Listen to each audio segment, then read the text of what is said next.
graça e a paz do Senhor Jesus. Amém. Vamos abrir nossas Bíblias em Atos dos Apóstolos, capítulo 20. E nós estaremos fazendo a leitura da palavra do Senhor a partir do versículo 17. Vamos estudar um pouco hoje pela manhã, dentro dessa nova breve série no livro de Atos dos Apóstolos, a despedida do apóstolo Paulo com os presbíteros da igreja de Éfeso, os nossos irmãos preciosos que eram líderes daquela que era a mais robusta igreja do ponto de vista teológico, e foi plantada pelo apóstolo Paulo naquele recorte inicial das 3 viagens missionárias. Aqui nós encontramos um apóstolo Paulo quase sexagenário, ou quem sabe ele havia acabado de completar 60 anos de idade.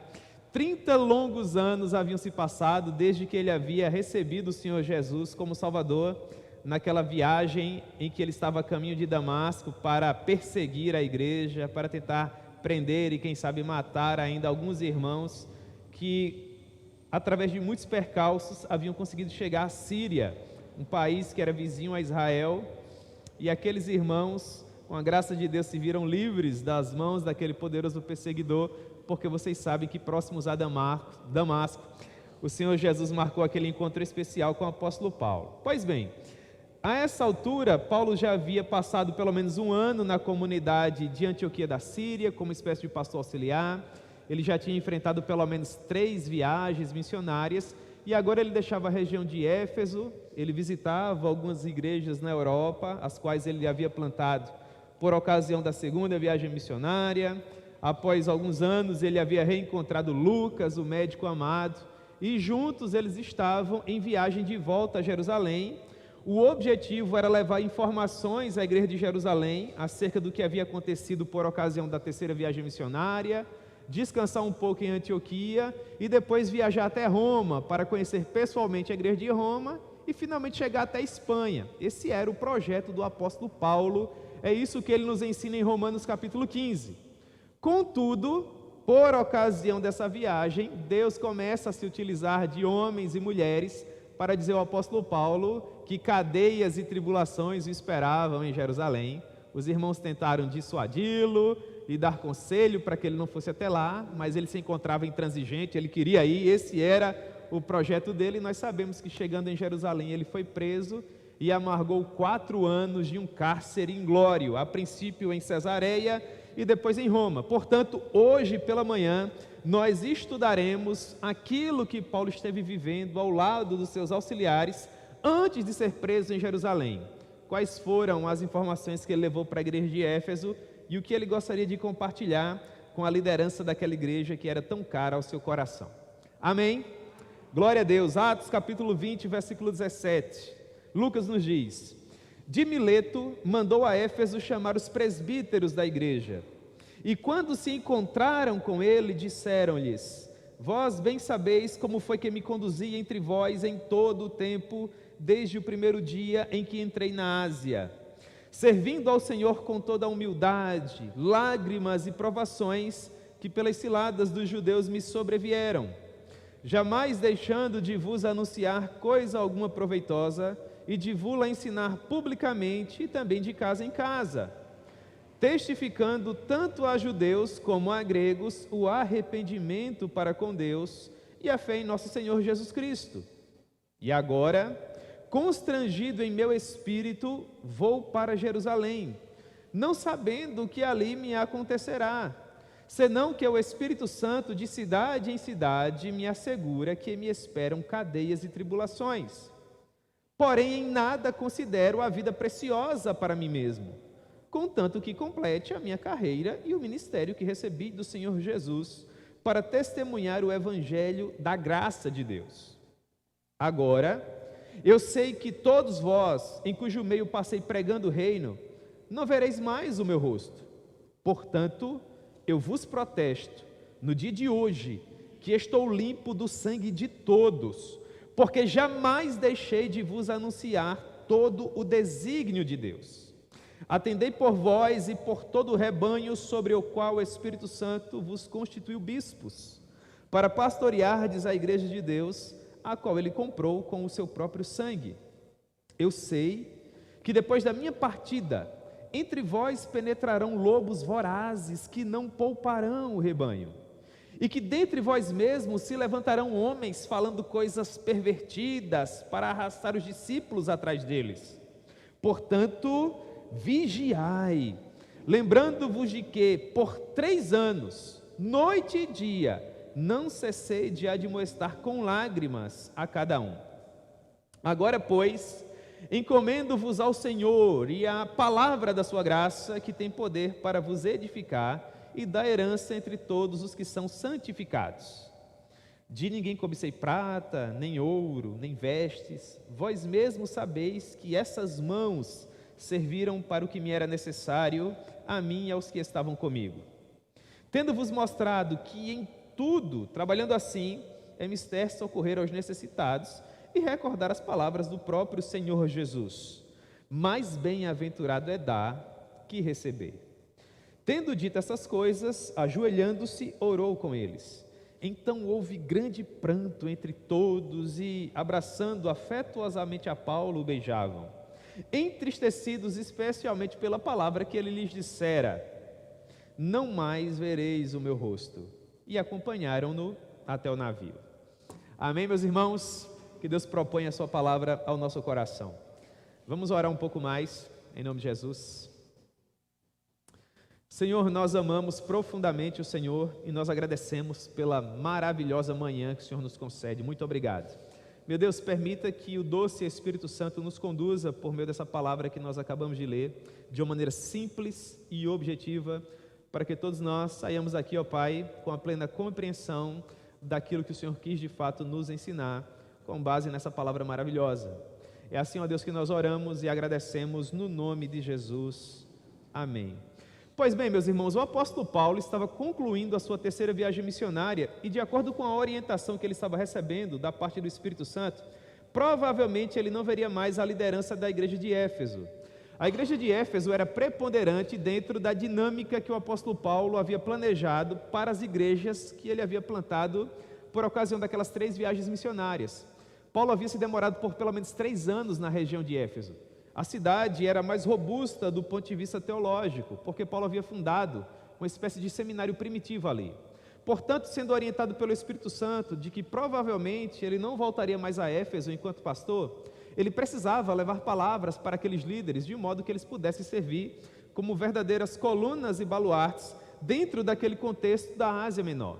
Portanto, os conselhos que nós encontramos aqui são conselhos importantes, sobretudo para as nossas próprias vidas espirituais. Porque nós encontramos um dos maiores líderes do cristianismo orientando outros líderes acerca de como eles deveriam se comportar dentro da igreja do Senhor. De fato, são palavras preciosas. Portanto, no primeiro momento, Paulo abre o coração com aqueles irmãos e começa a partilhar com eles da sua própria experiência. Contudo, Paulo prefere não ir pessoalmente até a cidade de Éfeso. Eu quero acreditar que seria muito doloroso para o apóstolo Paulo rever todas aquelas pessoas preciosas, as quais ele esteve liderando por cerca de 3 anos. Portanto, ele envia correspondência para a igreja de Éfeso e ele pede para que os presbíteros da igreja viessem a se encontrar com ele no porto da cidade de Éfeso, que era a cidade de Mileto. É isso que Lucas nos diz no verso 17, quando ele escreve: de Mileto mandou a Éfeso chamar os presbíteros da igreja. E quando se encontraram com ele, disse-lhes: vós bem sabeis como foi que me conduzi entre vós em todo o tempo, desde o primeiro dia em que entrei na Ásia, servindo ao Senhor com toda a humildade, lágrimas e provações que pelas ciladas dos judeus me sobrevieram, jamais deixando de vos anunciar coisa alguma proveitosa e de vos ensinar publicamente e também de casa em casa, testificando tanto a judeus como a gregos o arrependimento para com Deus e a fé em nosso Senhor Jesus Cristo. Portanto, essas são as palavras iniciais do apóstolo Paulo. Ele reúne aqueles irmãos e ele começa dizendo o porquê deles não se encontrarem em Éfeso, mas em Mileto, e depois entra propriamente em seu discurso com palavras que me chamam a atenção. No verso 18 ele diz: vós bem sabeis como foi que me conduzi entre vós em todo o tempo, desde o primeiro dia em que entrei na Ásia. A palavra saber que Lucas usa para nos falar a respeito das palavras que Paulo usou em seu discurso é muito apropriada. Ela vem de um termo em que, na língua em que o Novo Testamento foi escrito, tem a ver com prestar atenção, fixar os olhos num alvo, passar pelo crivo da mente. É como se Paulo dissesse: meus irmãos, eu gostaria que vocês trouxessem à memória todas as experiências que nós vivemos juntos, desde aquele primeiro dia quando eu cheguei na Ásia. Vocês lembram? Quando eu cheguei aqui, havia apenas um punhado de irmãos que haviam sido pastoreados, discipulados pelo Apolo, que era um pregador fabuloso, mas que nem ainda conheciam um batismo com o Espírito Santo. E vocês lembram, nós oramos juntos, eu impus as mãos sobre vocês, vocês foram cheios com o poder do Espírito Santo, e eu comecei a pregar na sinagoga, até que finalmente fui expulso de lá.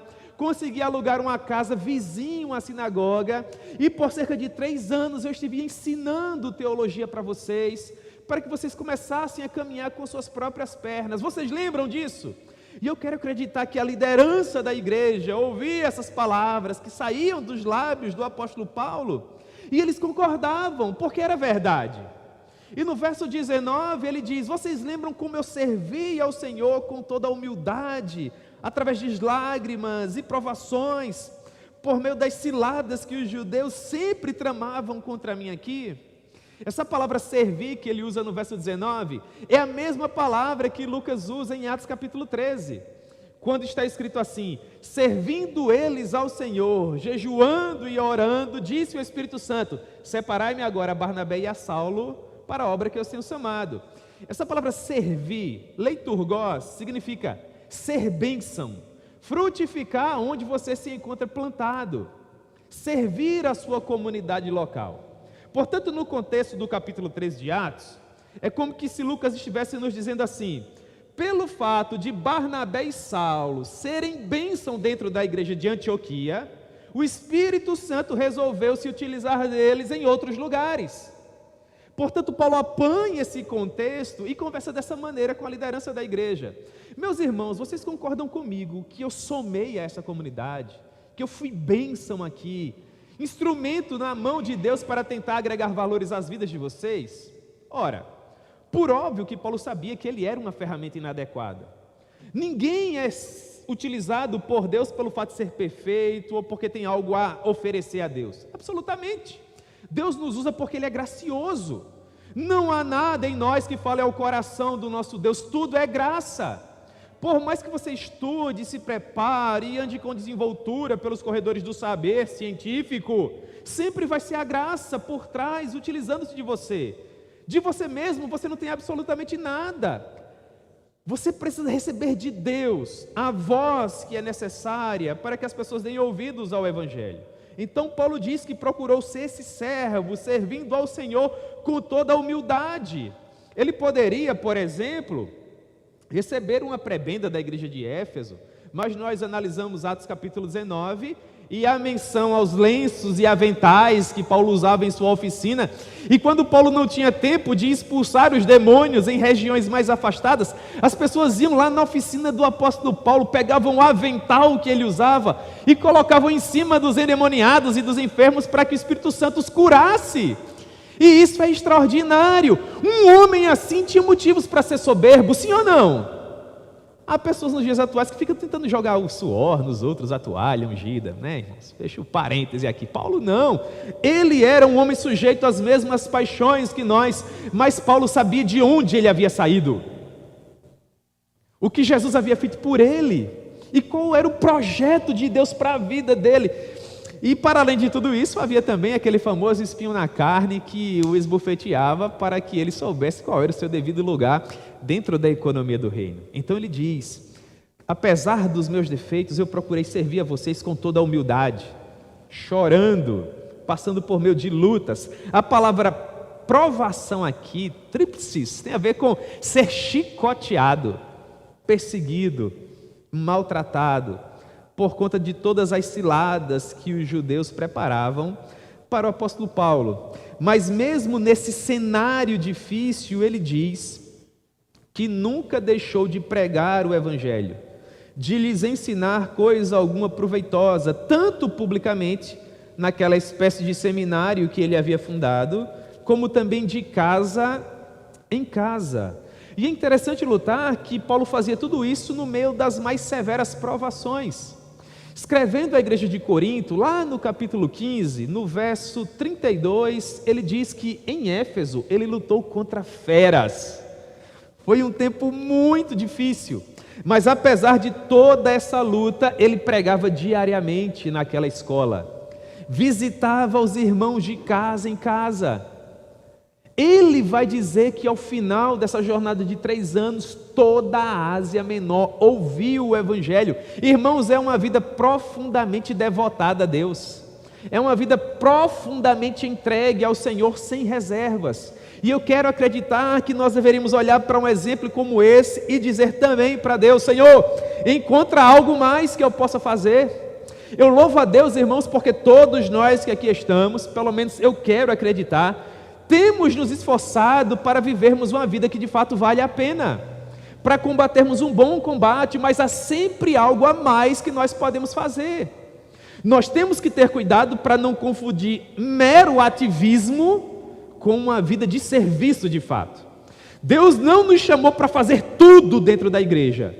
Há dons e há talentos, há chamadas vocacionais que nos orientam quanto ao que nós nascemos para ser.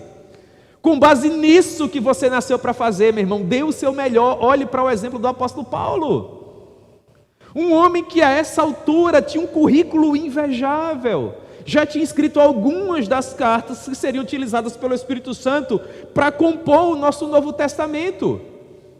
Tinha motivos para tentar caminhar mais devagar, era um sexagenário, sofrendo todo tipo de perseguição, cheio de todas as cicatrizes que ele já havia conseguido, por ser o maior líder do cristianismo dentro desse momento histórico. Mas ele diz: eu era incansável, apesar das lutas e de todas as dores, eu tentava fazer o meu melhor diariamente. Quando os irmãos não iam até aquela sala que nós alugamos, eu procurava ir na casa deles.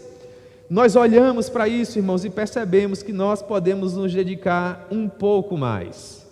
E ele diz: eu jamais deixei de vos anunciar coisa alguma proveitosa, testificando tanto a judeus como a gregos o arrependimento para com Deus e a fé em nosso Senhor Jesus Cristo. Nunca se tratava da vida do próprio Paulo. O objetivo de Paulo era tornar o Senhor conhecido, era expandir o conhecimento acerca da maravilhosa cruz ensanguentada do Senhor Jesus. Era isso que preocupava o coração do apóstolo Paulo e que norteava a sua mente. Escrevendo para a igreja de Corinto, Paulo procura dizer para aqueles irmãos que privilegiavam a retórica humana, o saber humano, que ele jamais pregou com o objetivo de agradar a quem quer que seja. Ele diz, 1 Coríntios capítulo 2, verso 4, a minha palavra e a minha pregação não consistiram em linguagem persuasiva de sabedoria humana, porque os coríntios, pelo fato de serem gregos, valorizavam isso, as pessoas que falavam bem, com vocabulário rebuscado. Tanto é que eles diziam: Apolo prega bem, então eu sou de Apolo. Paulo prega melhor, eu sou de Paulo. Pedro é mais extraordinário, eu sou de Pedro. E Paulo combate isso dizendo: eu nunca preguei para que vocês dissessem eu sou de Paulo, ou para que vocês dissessem eu sou de Apolo. Pelo contrário, eu nunca falei a respeito do Evangelho com a linguagem persuasiva de sabedoria humana, mas em demonstração de espírito e de poder, para que a vossa fé não se apoiasse na sabedoria de Paulo, e sim no poder de Deus. Eu quero acreditar que, conversando dessa maneira com os líderes da igreja de Éfeso, que um verdadeiro filme passava na mente daqueles homens, e eu quero acreditar que eles concordavam que, de fato, apesar de Paulo ser um homem imperfeito, assim como imperfeitos nós somos, que ele de fato era alguém que poderia ser seguido como exemplo. Não é à toa que o Espírito Santo permite que ele venha dizer na palavra de Deus: sejam meus imitadores, assim como eu sou de Cristo. Irmãos, para qualquer ser humano dizer algo com tamanha profundidade, se faz necessário, primeiro, muita coragem, e em segundo lugar, tem que ser verdade, porque senão o Espírito Santo diria: opa, aí já é demais, isso aí você não vai escrever não. Mas se ele permitiu, se ele inspirou Paulo a dizer isso, é porque é verdade. Sejam meus imitadores, assim como eu sou de Cristo. O que Paulo está fazendo aqui? Ele está preparando o terreno para dizer para aqueles líderes que ele agora avançaria dentro do seu projeto, daquilo que Deus o chamou para fazer, e que a responsabilidade daquele rebanho agora ficaria ao cargo daqueles homens. Você consegue imaginar da continuidade a uma igreja plantada pelo próprio apóstolo Paulo? Então ele diz no verso 22, e agora, constrangido em meu espírito, vou para Jerusalém, não sabendo o que ali me acontecerá. Verso 23, senão que o Espírito Santo de cidade em cidade me assegura que me esperam cadeias e tribulações. Pois bem, Paulo entendia que o tempo que Deus havia reservado para ele em Éfeso havia se exaurido, havia chegado ao fim. Ele tinha o objetivo de viajar até Jerusalém, mas a partir de Jerusalém ele não sabia mais o que aconteceria. Porque aquele projeto inicial de levar um relatório da terceira viagem até Jerusalém, passar alguns dias com os irmãos, ir a Antioquia, descansar um pouco e depois viajar até Roma, aparentemente seria frustrado. Por quê? Porque à medida que Paulo ia avançando de cidade em cidade, Deus se utilizava de alguém e dizia: Paulo, em Jerusalém coisas ruins acontecerão com você. Você vai ser perseguido, humilhado. Seria interessante que você não fosse.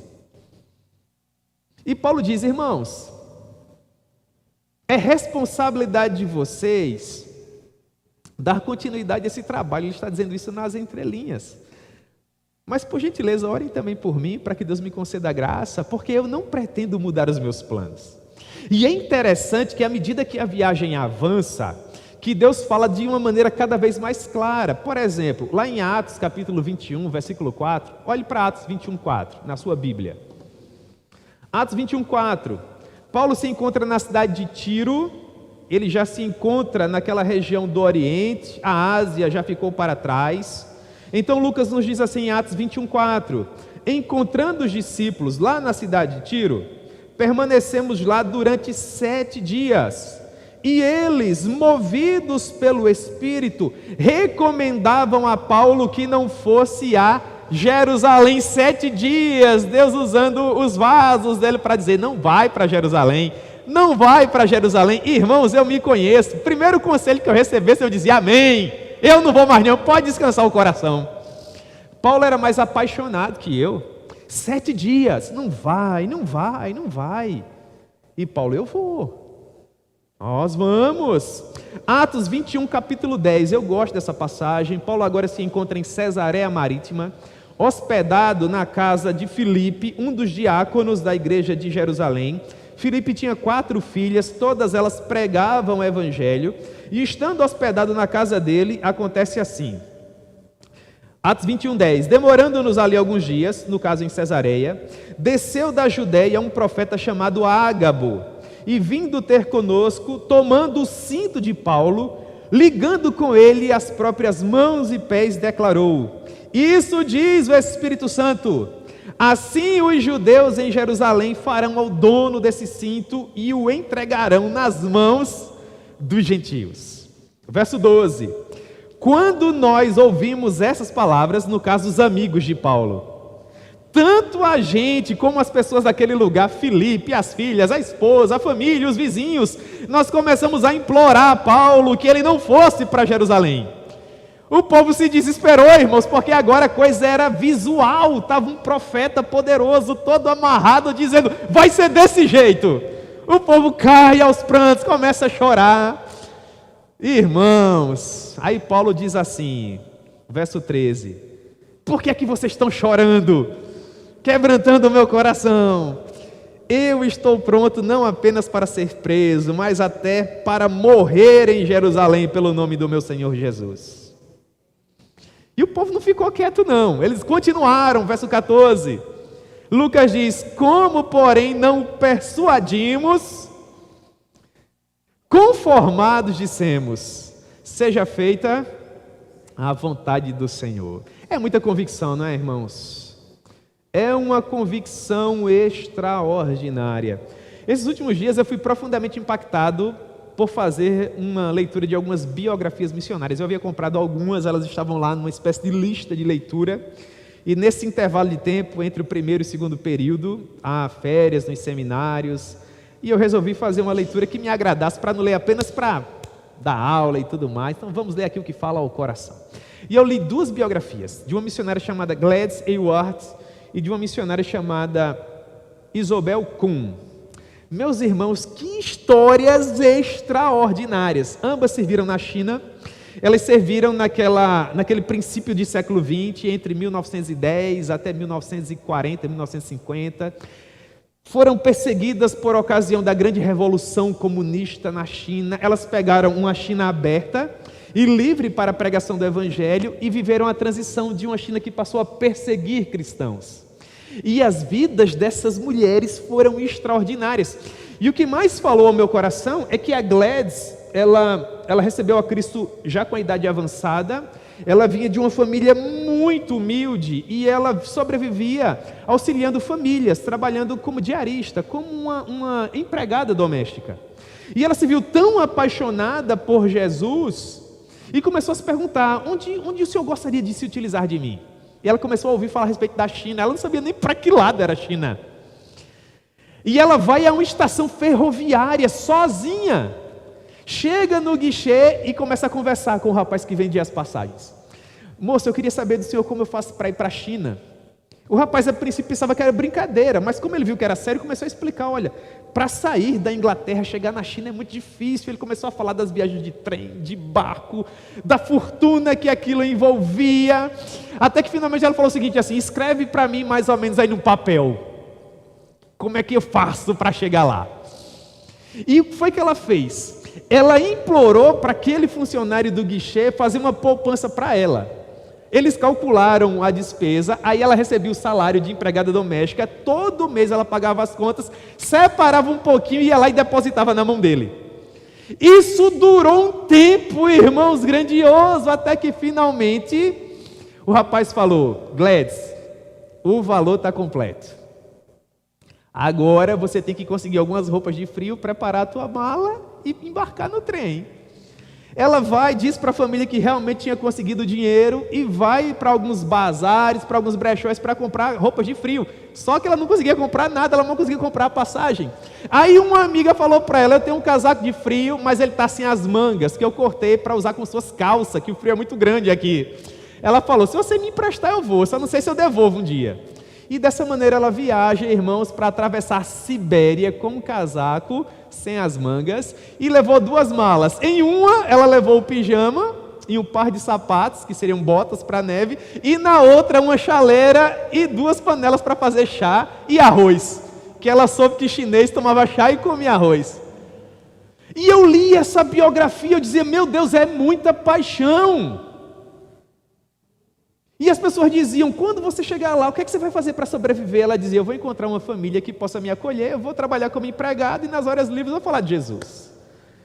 Tentem ler essa biografia para vocês descobrirem a obra extraordinária que Deus fez através dessa mulher. Fundando orfanatos, cuidando de crianças refugiadas de guerra, falando de Jesus nas regiões mais perigosas da China comunista. É de partir o coração, irmãos, quando nós olhamos para nós e percebemos que Deus tem nos dado tanto, e às vezes a gente não usa o potencial que temos.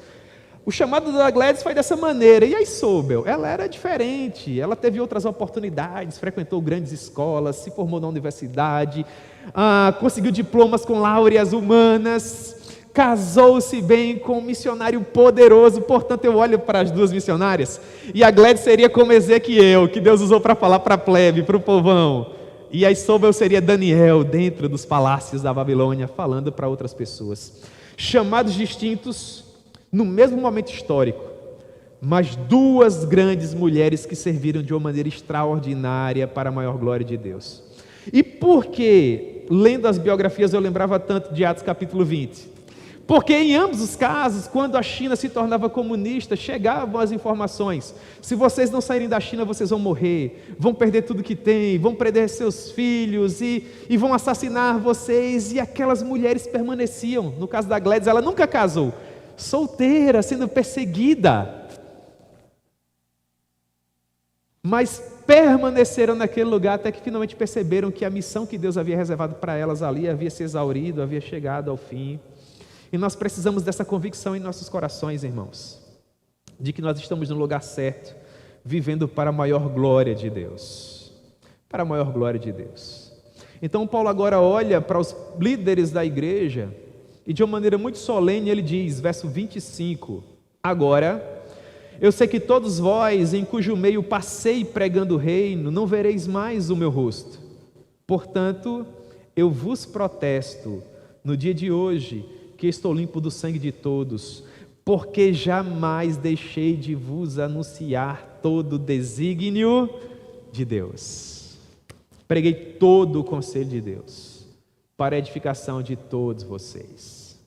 E o pessoal agora fica a se perguntar, mas Paulo, será que você não pode ficar um pouco mais, cuidar um pouco melhor de nós? E Paulo, não, a responsabilidade agora é de vocês. E mais, verso 28, atendei por vós e por todo o rebanho sobre o qual o Espírito Santo vos constituiu bispos, para pastoreardes a igreja de Deus, a qual ele comprou com seu próprio sangue. Paulo sempre dava esse conselho a homens preciosos, é o mesmo que ele dá a Timóteo no capítulo 4 da primeira carta. Tem cuidado de ti mesmo e da doutrina, continua nesses deveres, porque fazendo assim, salvarás tanto a ti mesmo como aos teus ouvintes. Paulo sabia que Deus primeiro trabalha em nós, para depois trabalhar a partir de nós. Então ele orientava os líderes da igreja a princípio cuidarem bem das suas próprias almas eternas, para que dessa maneira eles pudessem cuidar das almas dos demais. Tenham cuidado primeiro com vocês e depois cuidem do rebanho, um rebanho que não pertence a vocês, mas que foi comprado pelo sangue precioso de Jesus. Vocês têm ideia do valor que uma alma possui? Uma alma que foi comprada pelo sangue de Cristo. Há pessoas que olham para as dificuldades que a igreja às vezes se encontra enfrentando e dizem o seguinte, a igreja vai de mal a pior. Olha a situação da igreja. Essas pessoas às vezes não conseguem concluir que Jesus jamais sangraria por nós, das 9 horas da manhã até as 3 horas da tarde. Olha, irmãos, para depois nos abandonar à nossa própria sorte. Vocês acham que ele faria isso? Jesus não apenas nos comprou com o seu sangue, ele tem nos conduzido. A igreja se encontra da exata maneira que Jesus sempre planejou para ela, no exato lugar onde ela deve estar. E chegará um dia, irmãos, em que todos quantos foram comprados lá no Calvário receberão a Jesus como Salvador. E quando esse dia finalmente chegar, nós estaremos em casa. Nós voltaremos para aquele lugar glorioso, irmãos, e permaneceremos na presença do nosso Redentor pelos séculos dos séculos. E todos nós precisamos ter essa consciência da importância que uma alma eterna tem. Portanto, para que aqueles pastores estivessem cientes dessa responsabilidade, Paulo lhes alerta para os prováveis perigos, para os grandes problemas que seguramente eles enfrentariam. E esses problemas, eles atravessam gerações. Porque enquanto a igreja caminha de uma maneira alvissareira sobre a face da terra, esses mesmos problemas acompanham a igreja meio que de uma maneira paralela. São problemas que caminham junto conosco. Paulo diz, verso 29, eu sei que depois da minha partida, entre vós penetrarão lobos vorazes que não pouparão o rebanho, e que dentre vós mesmos se levantarão homens falando coisas pervertidas para arrastar os discípulos atrás deles. O que é que Paulo está dizendo para a liderança da igreja no exato momento em que ele estava saindo? Assim que eu retirar os pés dessa igreja, os lobos tentarão entrar. E por que Paulo dizia isso com tanta convicção? Porque enquanto ele estava lá, os lobos já estavam tentando. Por óbvio que quando ele saísse, eles sentiriam que a oportunidade finalmente havia chegado. E eu quero dar um conselho muito importante para a igreja do Presente Metz. Há lobos tentando entrar nas famílias de vocês. Há lobos tentando entrar nos relacionamentos de quem está namorando, de quem é noivo. Há lobos tentando, meu irmão, atrapalhar a maneira com que você se comporta na sua empresa, o testemunho que você dá na sua rua. Há lobos que ficam sussurrando no seu ouvido dizendo: sai daquela igreja, aquela igreja não serve. Ah, aqueles pastores não pregam nada com nada. Ah, pastor só serve para ganhar dinheiro. Olha como eles se vestem, olha onde eles moram, olha o que eles fazem. Pastor vive lá, regalado, deitado em berço esplêndido, e você está aí, bobão, trabalhando, dando o teu dízimo, a tua oferta, deixa de ser tolo. Isso é lobo! É o tirano da sua alma. É o vil e desprezível Perasmós, é o tentador, meu irmão, querendo desestabilizar a tua vida espiritual, afetar a tua família, a maneira com que você tem caminhado com o Senhor. Primeira característica do lobo: ele não tem coragem de confrontar o pastor, porque ele sabe que o pastor tem um cajado para as ovelhas e tem a vara para dar na cabeça do lobo. O lobo, vai assistir um documentário no Discovery Channel. O pastor está cuidando do rebanho e há os cães de uma raça específica que ajudam os pastores, eles estão dispostos a morrer por uma ovelha. Vai assistir, é de fazer chorar. Os machinhos, eles vão marchando ali ao redor do rebanho. Mas em todo o rebanho, há sempre ovelhas que adoecem, ovelhas que ficam para trás, e elas deixam de caminhar dentro da malhada, dentro do rebanho. E o pastor, naturalmente, ele não tem condições humanas de cuidar do rebanho, e sempre se preocupar com aqueles que estão ficando para trás. E é justamente aí que reside o problema, porque o lobo que lidera a matilha, ele não ataca o rebanho, porque ele vai se dar mal. O pastor está ali, os cães estão ali. O que é que o lobo faz? Às vezes ele caminha dias, meses, esperando a ovelha enfraquecer e ficar para trás. E quando a ovelha fica para trás, é justamente essa que o lobo ataca. O que é que o tentador procura fazer, meu irmão? Minar sua resistência. Dizer que você não é visto, dizer que você não é amado, que as pessoas não lembram de você. Ah, você fez aniversário, as pessoas não lembraram, ninguém te ama naquela igreja. Ah, você adoeceu, ninguém te visitou. Eles querem trazer esse sentimento de autocomiseração, que você é a última bolachinha do pacote. Aí daí a pouco você está perdendo a alegria, está perdendo a motivação, você não senta mais no mesmo lugar. Vocês sabiam que ovelha senta no mesmo lugar? Preste atenção, todo mundo aqui senta no mesmo lugar. Quando senta num lugar diferente, quem senta naquele lugar fala assim: sentou aqui hoje por quê? Foi que houve. Mas quando a pessoa está triste, a primeira coisa que ela faz é sentar lá no fundão. Nada contra quem senta no fundão, viu, irmãos? Alguém tem que sentar atrás, né? Mas o cara senta lá no fundão, aí faz aquela cara de ninguém me ama. E se cantar aquele louvor, não precisa ser reconhecido por ninguém, meu irmão, acaba berra. E de quem é a culpa? A culpa sempre vai ser do pastor. Se você está aqui, se você é vocacionado para ser pastor, seja bem-vindo, meu irmão. Você um dia vai ser o culpado também. Meu irmão, não é o pastor que vai te levar para o céu, não. O pastor é alguém que meramente te ajuda. Olha para mim, eu tenho os mesmos defeitos que você. Se você for confiar em mim, vai para o inferno eu e você. Que a gente vai se agarrar chorando, eu não valo nada, você também, pronto. Entendeu? Pare de olhar para mim, meu irmão. E olhe para mim enquanto alguém que está tentando imitar a Cristo, mas quem é perfeito é Ele. Eu não sou perfeito, eu não vendo perfeição a absolutamente ninguém. Em algum momento eu vou te frustrar, eu vou te magoar. Nossa igreja tem, sabe lá Deus quantas pessoas, umas 200 pelo menos. Você acha que eu tenho condições de lembrar do aniversário de todo mundo? Eu não lembro nem o que eu tomei café hoje, meu irmão. O ideal era que a nossa igreja fosse como a igreja dos puritanos, que tinha 15, 20 membros, morava todo mundo na mesma rua. E você sabia quem era todo mundo, mas na dinâmica que a gente vive, nós temos pessoas que congregam conosco aqui, que sai de 7 da manhã para trabalhar, chega de 7 da noite, tudo que ele quer é tomar um banho, jantar, dar um beijo na esposa e saber como foi o dia dos filhos. Aí o pastor vai estar lá, meu irmão. Você entende? Há um momento em que nós precisamos caminhar juntos e andar juntos, mas do ponto de vista humano, eu não tenho como colocar você nos meus braços e levar você até o céu. Eu não posso fazer isso nem pelos meus filhos. Lute por sua alma eterna, meu irmão. O que é que você tem que fazer? Use critérios, faça uma avaliação da nossa comunidade. O que é que a gente está pregando aqui? Quais são o tipo de louvores que a gente canta? Quem é que a gente separa para fazer parte da liderança? O que é que a gente faz com os recursos? Há uma visão missionária? Nós sustentamos missionários no campo, nós queremos expandir, nós oramos por missões. Qual é a nossa teologia, o que nós pregamos, quem são os nossos referenciais? Com quem é que nós temos comunhão? Quais são os locais que nós frequentamos? Onde é que nós, pastores, pregamos? Avalie isso. Como nós cuidamos das nossas esposas, a educação que nós damos para os filhos, qual o nosso nome no comércio, a gente compra e paga, promete e cumpre, vai vasculhar, meu irmão, faz igual o povo fez com Daniel no capítulo 6, queriam derrubar Daniel, primeira coisa que fizeram, ele é político há 70 anos, deve ter um caixa 2, deve ter um amante, deve ter filhos fora do casamento, foram procurar em Daniel, sabe o que é que acharam? Nada!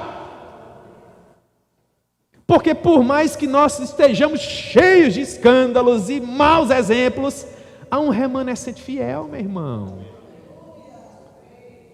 Aí o que é que Paulo está dizendo? Se preparem, porque os lobos vão tentar entrar. E sabe o que é frustrante? Sobretudo para o pastor, é que ele não consegue controlar se aquela ovelha vai ser de fato atacada pelo lobo ou não, porque depende muito da ovelha. Perceba, meu irmão, nós estamos no melhor culto da semana para mim. O domingo de manhã para mim é espetacular.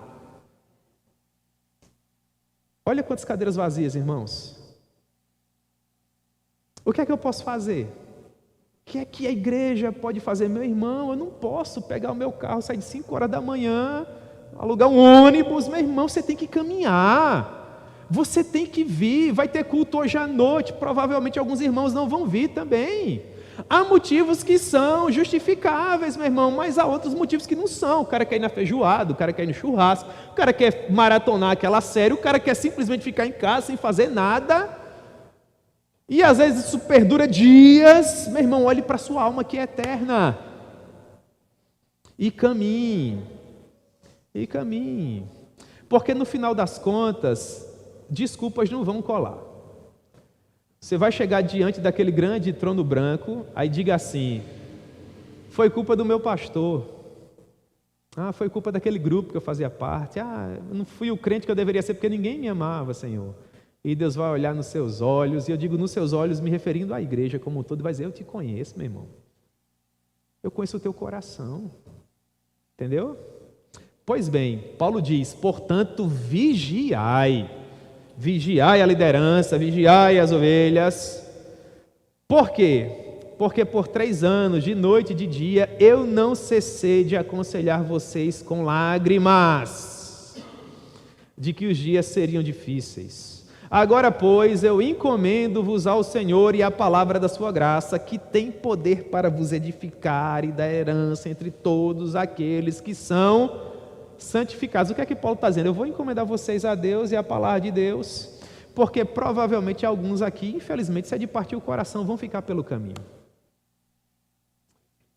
Isso é de partir o coração, irmãos. E sabe o que é pior? É que do ponto de vista espiritual, o pastor sabe quando o lobo tragou. Você entendeu? Há N características. Há N características. Você já viu aqui, alguém aqui, você não precisa ser veterinário não, mas você já viu um animalzinho doente? Você tem um cachorrinho de estimação, um gatinho, quando ele está doente, como é que ele se comporta? Primeira característica, quando uma pessoa não está saudável espiritualmente, ela não consegue encarar o pastor. O cara está bem, o cara está feliz espiritualmente, ele tem um bom dia para a liderança, ele tem uma paz do Senhor, senta no lugarzinho dele, ele tem um abraço para quem está precisando, ele tem uma palavra. Quando a pessoa não está bem, você fala assim: meu irmão, a graça e a paz do Senhor. Ele fala assim: amém. Ele sabe o que é que ele tem conversado nos bastidores. Ele sabe o que as pessoas têm sussurrado no ouvido dele. E ele está perdendo as forças para se defender disso. Daí a pouco ele começa a acreditar. Aí ele começa a peregrinar. É uma verdadeira jihad espiritual de igreja em igreja. Por quê?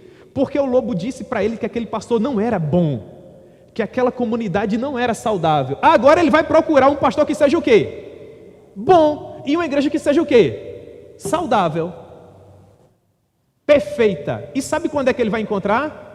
Ele não vai encontrar nunca, porque Emanuel traçou o projeto assim: perfeito sou eu, mas os pastores vão ser imperfeitos.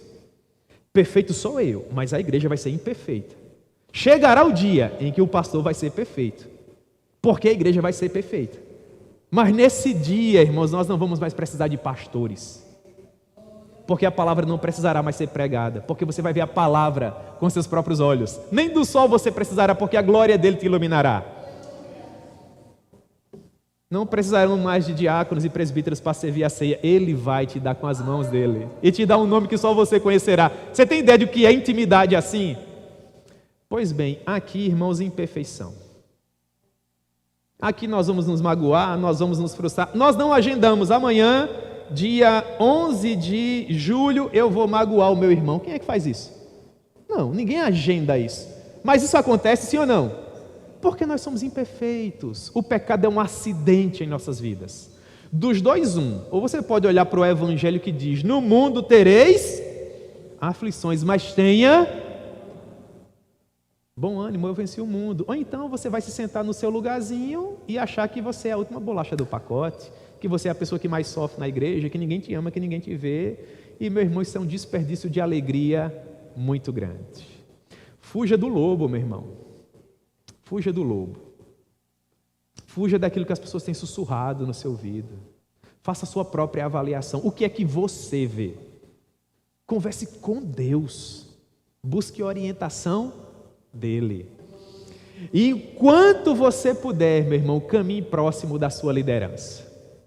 Caminhe próximo da sua liderança. Eu não sei vocês, mas às vezes eu estou passeando em algum lugar, sobretudo quando é um ambiente assim que tem mais pessoas, né? A gente vive uma época de violência, e é muito comum, às vezes você está caminhando em um local, passa aquela guarnição de policiais, aquela equipe de policiais, né? Eu não sei vocês, mas passa uma equipe de policiais, eu estou aqui, ó, pertinho deles, né, irmão? Ora, começou a confusão, você corre para perto? Você corre para onde? Para longe. Não é assim, não? Só que no reino espiritual, irmãos, às vezes é diferente. Começa uma fofoquinha aqui, começa um disse-me disse aqui. O que é que as ovelhinhas do Senhor fazem? Elas correm para onde? E foi? Não. Sério, meu irmão, isso são ervas daninhas para o seu coração. Corra para longe, esteja perto da sua liderança. Entendeu? Quando nós estamos doentes, nós procuramos o pior médico, é assim? Quando nós temos uma lide na justiça, procuramos o pior advogado, é assim? Não. Espiritualmente falando, meu irmão, você deve procurar da mesma forma a melhor liderança para cuidar da sua alma, que é eterna. O seu corpo físico vai voltar a ser pó. Uma lide na justiça vai trazer problemas meramente materiais. Se você for preso, no Brasil, no máximo, são 30 anos de cadeia. Não se preocupe. Mas se você perder a sua alma, meu irmão, é a eternidade no inferno. Entendeu? Para um problema de 30 anos, no máximo, você quer o melhor advogado. Para um problema que é eterno, às vezes você não se preocupa em procurar o melhor pastor, o melhor pregador. E isso para a glória de Deus. Então, olha para o conselho de Paulo. Ele conclui: meus irmãos, vamos terminar. De ninguém cobicei prata, de ninguém cobicei ouro. Eu nunca estive à procura das roupas de ninguém. Vocês sabem que estas mãos serviram para aquilo que me era necessário, tanto para mim, como para aqueles que estavam comigo. Sabe o que é que Paulo estava dizendo? Eu não sou mercenário. Estou preocupado com o dinheiro de ninguém. De ninguém. Meus irmãos, as ofertas da igreja são as ofertas da igreja. Os dízimos da igreja são o dízimo da igreja. Eu até falei isso aqui em uma pregação passada, e eu só reitero, nós nos conhecemos aqui, nós somos uma família há tantos anos, irmãos. Vocês acham que eu ia abrir mão da minha comunhão com Deus por conta de dinheiro, irmãos? Abrir mão daquilo que Jesus fez por mim na cruz do Calvário, para ter um tesouro aqui na terra? Se eu tenho certeza absoluta que há um tesouro reservado para mim na glória, jamais. Jamais, irmãos. Eu louvo muito a Deus. Eu sou suspeito a falar porque a igreja do Presente Médio é uma igreja que está no meu coração, mas nós temos vivido dias belíssimos aqui, irmãos, para a glória de Deus. No dia em que Deus disser: a jornada de vocês no Presente Médio chegou ao fim, e Deus nos levar, ao pastor Rony, a mim, ao pastor Jorge, ao pastor Eudo, qualquer de nós para qualquer um outro lugar, irmãos, eu creio que Deus vai nos dar o presente de pregar essa mesma mensagem de Paulo. Nunca cobicei prata, nem ouro, nem vestes. Essas mãos serviram para colocar o pão na mesa da minha família, irmãos. Em nome de Jesus, em nome de Jesus. Como tudo isso que Paulo compartilhou com a igreja era verdade, verso 37. Houve grande pranto entre todos e, abraçando afetuosamente a Paulo, os irmãos o beijaram, entristecidos especialmente pela palavra que ele disse: vocês não verão novamente o meu rosto. Então, finalmente, toda a liderança da igreja de Éfeso acompanharam o homem até o navio. Amém? Portanto, nós temos a despedida de um dos maiores líderes do cristianismo, da igreja onde ele permaneceu mais tempo.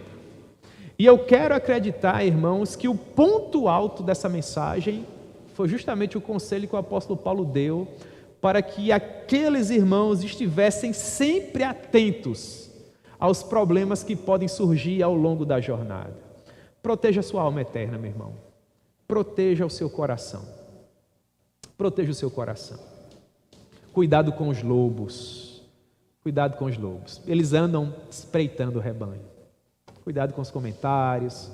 Cuidado com os bastidores. Cuidado com aquela conversa que só você e a pessoa pode saber. Porque não há nada oculto que um dia não seja revelado. Tá certo? E mais, irmãos, se um dia o pastor Rony, eu, o pastor Jorge, o pastor Hilder precisarmos ter qualquer conversa com os irmãos, a gente não vai dizer a outra pessoa para a pessoa dizer a você não. Tenha certeza absoluta que provavelmente quando um culto desses aí terminar, dizer, irmão fulano, por gentileza, você pode vir aqui, eu preciso conversar com o irmão e nós vamos conversar com você. Tá bom? A gente não vai mandar recado para ninguém. Por quê? Porque a gente não recebe recado de ninguém. Vocês entendem isso, irmãos? Assim como Jesus, a nossa palavra é sim, sim e não, não e pronto. Por que é que eu me preocupei tanto com isso e dentro dessa breve série eu escolhi o capítulo 20? Porque, infelizmente, ao que parece, a liderança da igreja de Éfeso não conseguiu vencer os lobos. Isso não é triste?